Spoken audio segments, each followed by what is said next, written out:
Budget for 23, what do you make of it? It's a blowout. The tax revenues are down because the economy's weaker, but they've just kept on spending. And the result is next year, instead of a manageable $500 million deficit, they're going to have a $7.5 billion deficit. That means that they're pumping out more cash than they're taking in. That's inflationary, and I predict we'll see 10% floating mortgage rates by the time next year's out.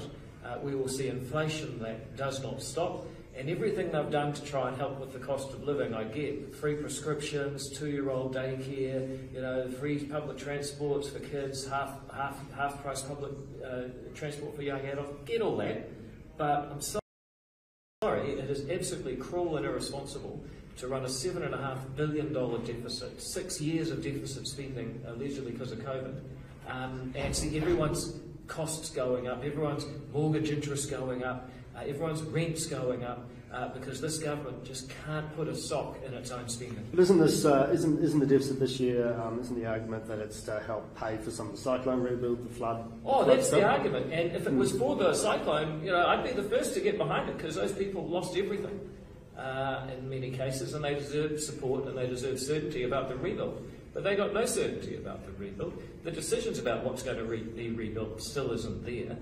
Only now are they saying they might invest in climate resilience for the first time, long time after they declared the climate emergency. But here's the real kicker.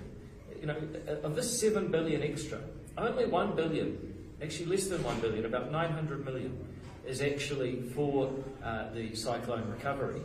The other $6 billion of extra spending, that's all the stuff Labor is choosing to do for a wide range of reasons. So you think basically spending blowout, irresponsible, inflationary? Oh, yep, and they have a million excuses. Let's see now, COVID, sorry, officially over. Vladimir Putin, very bad man, but the oil price is actually lower than before he started his war, so we can't even blame him for inflation. And then they'll say it's the cyclones. But the cyclone didn't make them run a $7 billion deficit when it's only costing them $1 billion and a bit in total.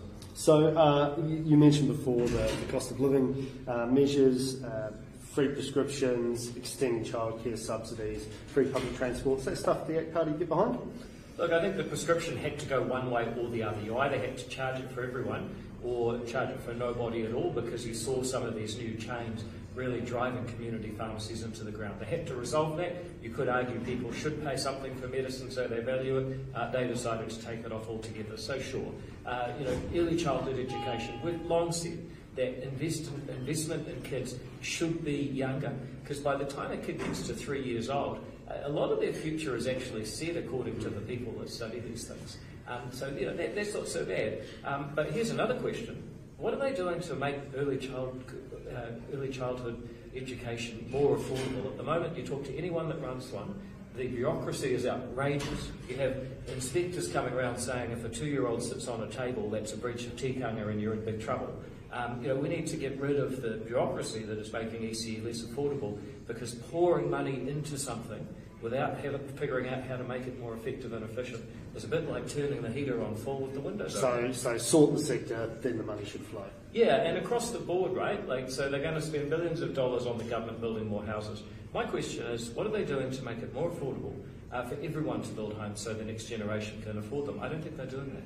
And just to go back, one of the interesting things I thought in the budget papers was, I think it was by the end of the year, but at the same time said, cyclones are going to make it, will lengthen the trip. But does that look a bit heroic to you? Look, in the words of a great philosopher from Australia, tell him he's dreaming. Inflation's going to go down? You got to be kidding. There's absolutely no way that you run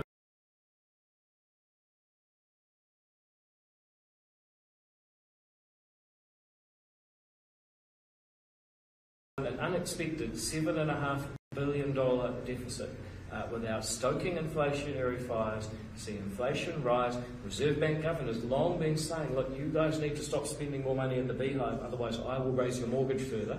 Well, that's what Adrian Orr is going to have to do now. Yeah, what do you reckon he's thinking? What's Adrian Orr thinking? probably nothing that we can say on a live broadcast. He will be a very angry man because his job just got a whole lot harder, and he's going to now be the bad guy that has to reel in inflation by raising inflation, and therefore your mortgage even higher than it already planned to. That is going to mean widespread pain that will make free ECE for 2-year-olds and free bus fares and free prescriptions look like a minor afterthought compared with the inflation these guys are going to set off. Finally, the budget in 3 words. Big, bad blowout. David Seymour, thank you so much for joining us, and please keep joining us for our coverage throughout the afternoon. Thank you.